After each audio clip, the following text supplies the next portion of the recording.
எழுதி இருக்கு? மீனா அவங்க டாட்டூ போட்டிருக்காங்க. ஓ, பச்சை குத்தி. மனோஜ் பேர் தான் அண்ணி டிசைனா போட்டிருக்காங்கடா.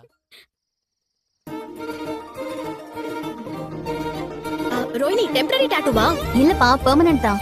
அவன் பேரை வேற ஏதாவது டிசைன் போடுவான்னு பார்த்தா என் பேரை குத்திக்கிட்டா. பேரை தானடா குத்துச்சு, உன்னையா குத்துச்சு? டேய் சும்மாடா. அழுக வருது. டேய், என்னடா அது? அவன் எமோஷன் ஆயிட்டேன்னு சொல்றான். இங்க வா. உனக்கு வலிக்கலையாமா? வேற ஏதாவது டிசைன் போட்டிருந்தா கண்டிப்பா வலி தெரிஞ்சிருக்கு ஆண்டி. உருட்டு, நல்லா உருட்டு. டேய் என்ன? ஏய் இல்லடா மீனா. ரோஹிணி, மனோஜ் மேல உனக்கு இவ்ளோ பாசம் இருக்குன்னு நினைக்கும் போது ஒரு கையில அப்பா பேரு, இன்னொரு கையில இந்த ஓடுகளை பேரை குத்திக்கோங்க. ஏய் வாய மூடுறா. உனக்கு எங்க இதெல்லாம்? இது எவ்வளவு பெரிய விஷயம்.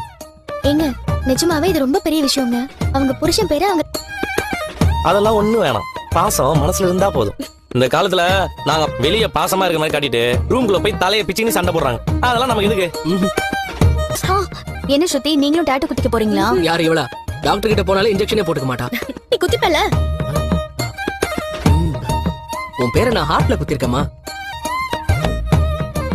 ஏண்டா சுருதி, நமக்கு பிடிச்சவங்க பேரெல்லாம் டாட்டு குத்திக்கிறோம். நீ டாட்டு போட்டுக்கிட்டா, என் மேல இருக்கிற லெவல அவளா போட்டுக்கிட்டா.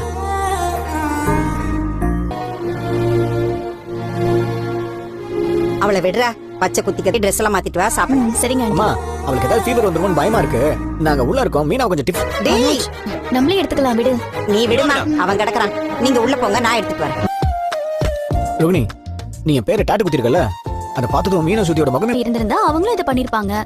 உண்மையிலேயே சொல்றேன் ரோகிணி, நான் ரொம்ப லக்கி. ஏ, அப்ப நான் லக்கி தானே?